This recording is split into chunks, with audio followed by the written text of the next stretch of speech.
নমস্কার। বাংলা সেরা গল্পে সবাইকে জানাই স্বাগত। শুরু করছি আজকের গল্প। আজ পড়ে শোনাব সাহিত্যিক জলধর সেনের লেখা গল্প রাধারানীর ইচ্ছা। তাহলে শুরু করি। গল্পের নাম রাধারানীর ইচ্ছা।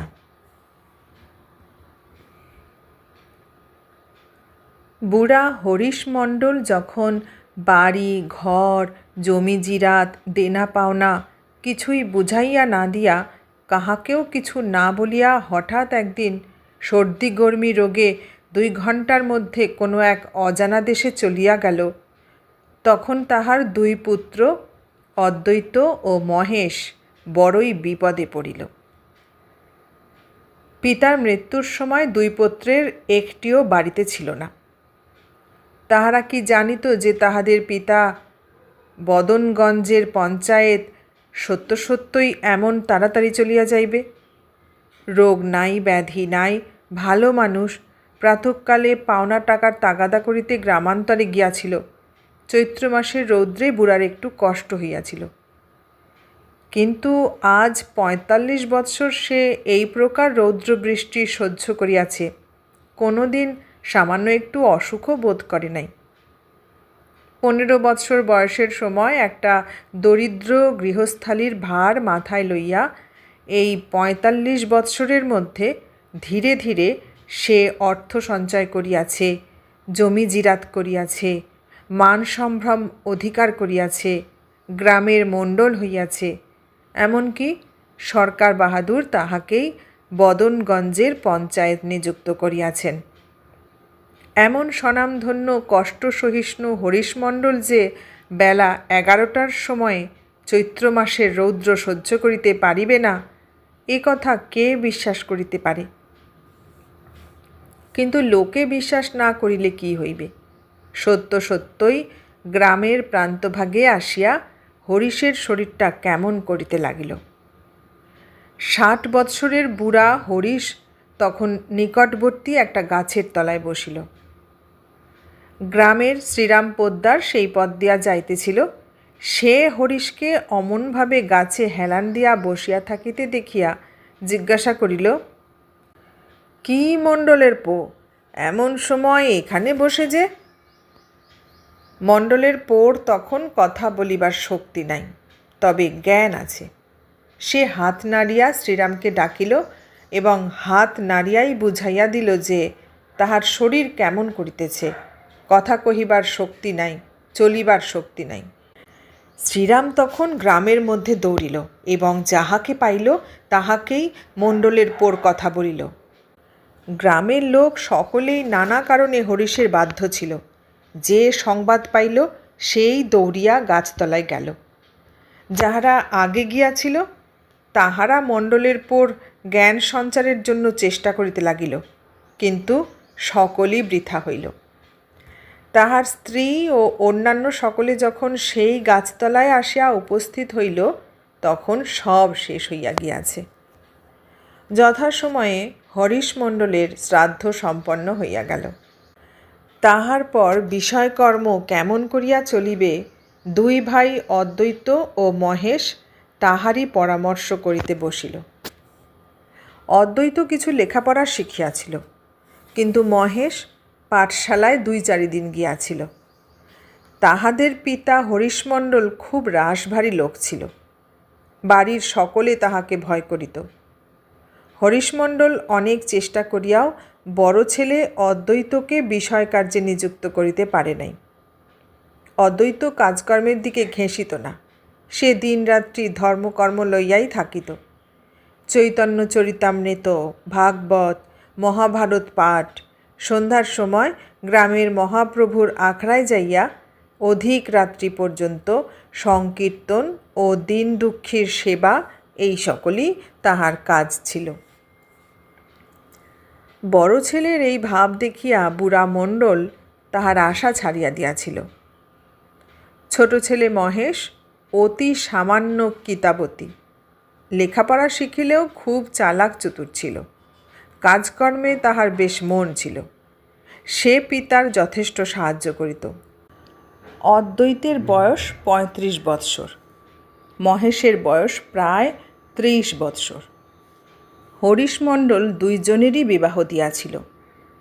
১৫ বছর হইল অদ্বৈতের বিবাহ হইয়াছে, কিন্তু তাহার কোনো সন্তান হয় নাই, আর হইবার সম্ভাবনাও নাই। মহেশের একটি মাত্র কন্যা। অদ্বৈত বড় আদর করিয়া তাহার নাম রাখিয়াছিল রাধারানী। এই রাধারানী বুড়া মণ্ডলের একমাত্র অবলম্বন ছিল। অদ্বৈত এই মেয়েটিকে বড়ই ভালোবাসিত। বাড়িতে তো আর ছেলে মেয়ে ছিল না। হরিশমণ্ডল যখন মারা যায় তখন রাধারানীর বয়স 10 বৎসর। শ্রাদ্ধান্তে মহেশ যখন দাদার নিকট বিষয়কর্মের কথা পারিল, তখন অদ্বৈত বলিল, মহেশ, ওসব কথা আমাকে জিজ্ঞাসা করো না, আমি ও সকলের কিছু জানি না। আর রাধারানী যদি কৃপা করেন তাহা হইলে আর জানিতেও ইচ্ছা নাই।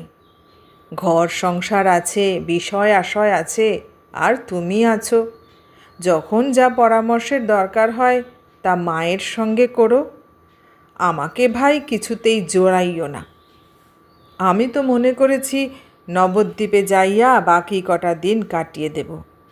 তা তো আর এখন হচ্ছে না। রাধারানীর বিয়েটা শেষ করে না গেলে যে রাধারানী আমায় কৃপা করছেন না। কাজেই আর কিছুদিন তোমাদের কাছে থাকতেই হবে। মহেশ বলিল, আমি একলা মানুষ, কত দিকে দেখব। টাকা পয়সাগুলো বাবা তো দেশময় ছড়িয়ে রেখে গেছেন। তার সুদ আদায় করা, কোনটা তামাদি হলো না হলো তা দেখা, মামলা মোকদ্দমা করা, খাজনা আদায় করা, জমি চাষ করা, এত কাজ কি একেলা পেরে উঠব? তারপর আবার গাঁয়ের সকলের ইচ্ছা যে বাবার পঞ্চায়েতের কাজটাও আমি নিই। অদ্বৈত বলিল, পারিবে না কেন ভাই? রাধারানীর কৃপায় তুমি সব করতে পারবে। মহেশ মনে করিয়াছিলেন তাহার পিতা যতদিন বাঁচিয়াছিলেন অদ্বৈত ততদিন কিছু দেখে নাই। এখন পিতার অভাবে সে নিশ্চয়ই কর্তৃত্বভার গ্রহণ করিবে। মহেশ যদিও এতদিন কাজকর্ম করিয়াছে, কিন্তু বিশেষ 2 পয়সা হাতে করিতে পারে নাই। বুড়া মণ্ডলকে ফাঁকি দেওয়া বড় সহজ কথা ছিল না। এখন অদ্বৈত যদি সমস্ত কাজের ভার গ্রহণ করিত, তাহা হইলে তাহার প্রাপ্তির পক্ষে বিশেষ বিঘ্ন উপস্থিত না হইলেও সে সর্বগ্রাস করিতে পারিত না। কিন্তু অদ্বৈত যখন সমস্ত কাজকর্মের ভার তাহার উপর অর্পণ করিল, তখন সে মৌখিক একটু আপত্তি জানাইয়া মনের আনন্দে সমস্ত কার্যের ভার গ্রহণ করিল। অদ্বৈত সংসার বিরাগী ভালো মানুষ হইলে কি হয়, তাহার গৃহিণী কিন্তু সম্পূর্ণ ভিন্ন প্রকৃতির। এতদিন বুড়ামণ্ডল বাঁচিয়াছিল, তাই কেহই আত্মপ্রকাশ করিতে পারে নাই। সকলেই বুড়ার ভয়ে নীরব ছিল। কাহারও কিছু বলিবার বা গোলযোগ করিবার সাহস হয় নাই। এখন বুড়া মরিয়াছে, সুতরাং অদ্বৈত গৃহিণী নিজ মূর্তি ধারণ করিল। সে বিষয়ে মহেশের গৃহিণীও কম ছিল না। এতদিন তাহারা বুড়ি শাশুড়িকে বিশেষ সম্মান করিয়াই চলিয়াছিল, কিন্তু এখন তো আর বুড়া নাই, সুতরাং তাহারা বুড়ির উপর কথা চালাইতে আরম্ভ করিল। বুড়ি এখন হরিনাম করে আর নাতিনী রাধারানীকে লইয়া সময় কাটায়। অদ্বৈত গৃহিণী যখন দেখিল যে তাহার অকর্মণ্য স্বামীটি যথাসর্বস্ব ভ্রাতার হস্তে সমর্পণ করিয়া হরিপাদপদ্ম সার করিল, তখন তাহার হরিভক্তি উড়িয়া গেল, রাগে তাহার সর্বশরীর জ্বলিয়া গেল। ইহার প্রতিবিধানের জন্য সে বদ্ধপরিকর হইল।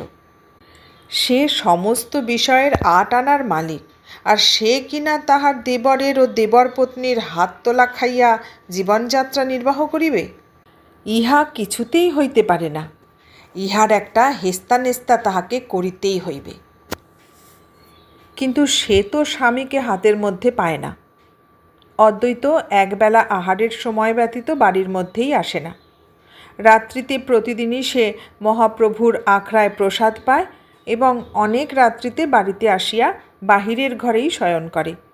দিবাভাগে যতক্ষণ বাড়িতে থাকে ততক্ষণ রাধারানীকে লইয়াই তাহার সময় কাটিয়া যায়। একদিন দ্বিপ্রহরে স্বামীকে নির্জনে পাইয়া অদ্বৈত পত্নী তাহাকে চাপিয়া ধরিল। সে যে নিতান্ত অকর্মণ্য, তাহার যে বিষয়বুদ্ধি মোটেই নাই, সে যে নিরীহ জীববিশেষ ইত্যাদি অনেক কথা বলিয়া সে তাহার স্বামীকে বুঝাইতে চেষ্টা করিল যে এমন করিয়া ভাইয়ের হাতে যথাসর্বস্ব সমর্পণ করিয়া দিলে পরে তাহাকে ভিখারি হইতে হইবে, দুয়ারে দুয়ারে ভিক্ষা করিয়া খাইতে হইবে। গৃহিণীর কথা শুনিয়া অদ্বৈত বলিল, বউ ভিখারি হইতে হইবে? তোমার মুখে ফুল চন্দন পড়ুক, আমি তো তাই চাই বউ। রাধারানী কি আমার কপালে এমন সুদিন আনিয়া দিবেন যেদিন হরিনাম করিয়া দ্বারে দ্বারে ফিরিব? বহু, এ তো অভিসম্পাত নয়, এ যে আমার পক্ষে পরম লাভ। সেই দিনের অপেক্ষাতেই তো বসিয়া আছি। রাধারানী, তোমারই ইচ্ছা। গৃহিণী ঝঙ্কার দিয়া কহিল, তোমার পথ তুমি দেখলে, আমার কি হবে? আমার ভাত কাপড়ের কি হবে? ভাগ্যি যে পেটে 5টা ধরিনি, তাহলে কি হতো? অদ্বৈত বলিল, বউ, সবই রাধারানীর ইচ্ছা। তিনি দয়া করিয়া সংসারের বন্ধন থেকে নিস্তার করেছেন। তোমার কথা বলছো বউ? আমি যেখানে তুমিও সেখানে। আমি যদি বনে যাই তোমাকেও সেখানেই যেতে হবে। আমি যদি ভিক্ষা করি তোমাকেও তাই করতে হবে। তাকেই তো বলে স্ত্রী ও সহধর্মিণী। গৃহিণী রাগে অধীর হইয়া বলিল, পোড়া মুখ আমার! আমি কেন তোমার সঙ্গে ভিক্ষা করতে যাব? আমার পোড়া কপাল, তাই তোমার হাতে পড়েছিলাম। খেতে দেবার মুরদ নেই, তবে বিয়ে করতে গিয়েছিলে কেন? বৈষ্ণব হওয়ায় যদি ইচ্ছে ছিল, তবে আবার আরেকটিকে গলায় বেঁধেছিলে কেন? অদ্বৈত পূর্বের মতো ধীর শান্তভাবে বলিল, বউ, সবই রাধারানীর ইচ্ছা। আমরা কি নিজের ইচ্ছায় কিছু করতে পারি? তার উপর সব ভার দাও বউ, সব ভার দাও। কোনো ভাবনা থাকবে না। গৌর হে, কৃপা করো। অদ্বৈত গৃহিণী দেখিল যে এক্ষেত্রে তাহার সমস্ত চেষ্টা ব্যর্থ হইবে। তখন সে বলিল, আমার কথা যেমন শুনলে না, তেমনই তোমাদের সংসারে আগুন লাগিয়ে দিয়ে তবে ছাড়ব। আমি তেমন পরামানিকের মেয়ে নই। অদ্বৈত হাসিয়া বলিল, কার সংসারে কে আগুন দেয় বউ? যার সংসার তিনি যদি আগুন ধরিয়ে দেন, তাহলে কেউ রাখতে পারবে না। জানো তো, কথা আছে, রাখে কৃষ্ণ মারে কে, মারে কৃষ্ণ রাখে কে। অদ্বৈত গৃহিণী রাগে গড়গড় করিতে করিতে বলিল, তুমি তোমার কেষ্ট নিয়েই থাকো, আমার অদেষ্টে যা থাকে তাই হবে। এই বলিয়াই সে বাড়ির মধ্যে চলিয়া গেল। তাহার পর হইতেই মণ্ডলদিগের সংসারে সত্য সত্যই আগুন জ্বলিয়া উঠিল। অদ্বৈত গৃহিণী একেবারে রণচণ্ডী হইয়া উঠিল। মহেশের স্ত্রীও সে পক্ষে কম ছিল না। সুতরাং প্রতিদিন ঝগড়া বিবাদ চলিতে লাগিল। অনেক দিন এই ঝগড়ার ফলে বাড়িতে রান্না পর্যন্ত হইত না। মহেশ রাগিয়া অস্থির হইত। অদ্বৈত নির্বিকার চিত্তে সমস্ত দেখিত আর বলিত, রাধারানী, তোমারই ইচ্ছা। শেষে যখন একেবারে অসহ্য হইয়া উঠিল, তখন একদিন মহেশ অদ্বৈতকে চাপিয়া ধরিল, বলিল, দাদা, দেখছ তো, এমন করিয়া আর সংসার চলে না। যা কিছু আছে ভাগ করিয়া লইয়া আমরা পৃথক হই। হয় তুমি এ বাড়িতে থাকো, আমি অন্যখানে বাড়ি করি, আর না হয় আমাকে এ বাড়ি ছাড়িয়া দিয়া তুমি অন্যখানে বাড়ি করো। আর সহ্য হয় না দাদা। অদ্বৈত হাসিয়া বলিল, আমি তো পৃথকই আছি ভাই, তোমাদের কিছুরই মধ্যে আমি নেই। যা কিছু আছে সবই তোমার। ঘরবাড়ির কথা বলছো? রাধারানী তো আমার জন্য ঘরবাড়ি তৈয়ার করেই রেখেছেন। ভালো একটা দিন আসছে না, তাই সে বাড়িতে যেতে পারছি না। মহেশ বলিল, তুমি তো পথ ঠিক করে রেখেছ, কিন্তু বড় বউয়ের কি হবে? তার জ্বালায় যে আমরা অস্থির হয়ে পড়েছি। অদ্বৈত বলিল, গুরুদেব বলেছেন, স্ত্রী যদি স্বামীর পথ না লয় তাহলে সে স্ত্রী নয়, সে সহধর্মিণী নয়। তোমাদের বড় বউ যদি আমার পথে আসতে না চান তাহলে তার যা খুশি তাই করতে পারেন। মহেশ বলিল, তা তো বুঝলাম, কিন্তু তিনি যদি তোমার মতে না চলেন তাহলে তাকে তো খেতে পড়তে দিতে হবে, তার জন্য তো আমরা দায়ী। অদ্বৈত বলিল, অত কথা বুঝি নে ভাই, তোমার যা ইচ্ছে তাই করো। মহেশ বলিল, তুমি যদি সব ছেড়েই চলে যাবার মন করে থাকো তাহলে বিষয় আশয়ের একটা লেখাপড়া তো চাই। অদ্বৈত বলিল, বেশ কথা, তাই হবে। আমি লেখাপড়া করে দিচ্ছি যে আমার যে বিষয় আশয় আছে তা সব মহাপ্রভুর আখড়ায় দেওয়া হবে। আমার স্ত্রী সেখানে প্রসাদ পাবেন। তাতে যদি তাঁর আপত্তি থাকে তাহলে তিনি যেখানে থাকেন মহাপ্রভুর সেবায়তেরা তাকে মাসে 5টি করে টাকা দেবেন। ব্যাস, আজ থেকে আমি খালাস। আজ আমার পায়ের বেড়ি খুলল। মহেশ এই কথা শুনিয়া একেবারে স্তম্ভিত হইয়া পড়িল। এখন উপায়? বিষয়ের অর্ধেকই যে হাতছাড়া হইয়া যায়। তাহার দাদার মনে কি শেষে এই ছিল? দাদা সংসার ত্যাগ করিয়া চলিয়া যাইবেন শুনিয়া সে যত না আকুল হইয়াছিল, বিষয় মহাপ্রভুর আখড়ায় যাইবার উপক্রম করিতেছে দেখিয়া সে ততোধিক ব্যাকুল হইয়া পড়িল। মহেশ আর স্থির থাকিতে পারিল না। তাহার ভ্রাতৃস্নেহে ভাদ্রের বন্যা আসিল। গলদস্রু লোচনে ভ্রাতার পা দুখানি জড়াইয়া ধরিয়া কাতর বচনে তাহাকে গৃহত্যাগ করিবার সংকল্প হইতে প্রতিনিবৃত্ত করিতে চেষ্টা করিল। কোনো ফলই হইল না। অদ্বৈত বলিল, কেঁদো না মহেশ, আর আমাকে মায়ার ডোরে বেঁধো না। আমাকে মহাপ্রভু টেনেছেন, তাঁর কাছে আমাকে যেতে দাও। তিনি তোমাদের মঙ্গল করবেন, সুখে রাখবেন। বিফল মনোরথ মহেশ তখন ভ্রাতার পা ছাড়িয়া অন্তঃপুরে গিয়া পত্নীর কেশ ধরিল। বলিল, হতভাগী, এখন উপায়? তোর জন্যই তো এখন অর্ধেক বিষয় হাতছাড়া হইয়া যায়।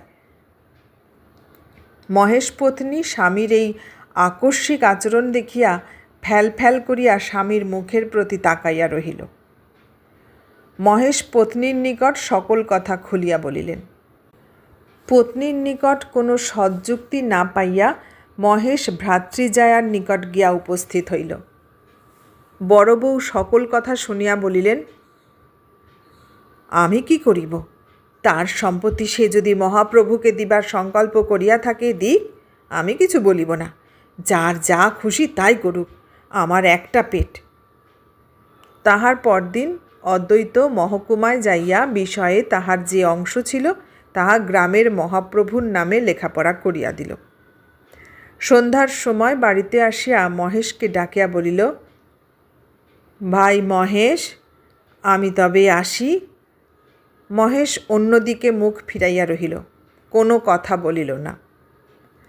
তারপর অন্তঃপুরে গিয়া বড় আদরের ভাইঝি রাধারানীকে কোলে তুলিয়া লইয়া বলিলেন, মা, আমি এখন আসি।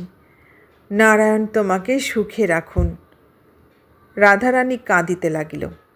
সে জ্যাঠা মহাশয়কে কিছুতেই ছাড়িয়া দিবে না। সংসার বন্ধন মুক্ত মহাপ্রভুগত প্রাণ অদ্বৈতেরও চক্ষু ছলছল করিতে লাগিল। সে তাড়াতাড়ি রাধারানীকে কোল হইতে নামাইয়া দিয়া মাতৃচরণে প্রণাম করিয়া বাহিরে চলিয়া আসিল। পরদিন প্রাতকালে আর কেহ অদ্বৈতমণ্ডল ও তাহার পত্নীকে গ্রামে দেখিতে পাইল না। এতক্ষণ শুনলেন জলধর সেনের লেখা গল্প রাধারানী। কেমন লাগলো গল্পটা? ভালো লাগলে লাইক, কমেন্ট, শেয়ার করবেন। আর নতুন বন্ধু হলে সাবস্ক্রাইব করার অনুরোধ রইল। সবাইকে অনেক ধন্যবাদ জানিয়ে আজ এখানে শেষ করলাম।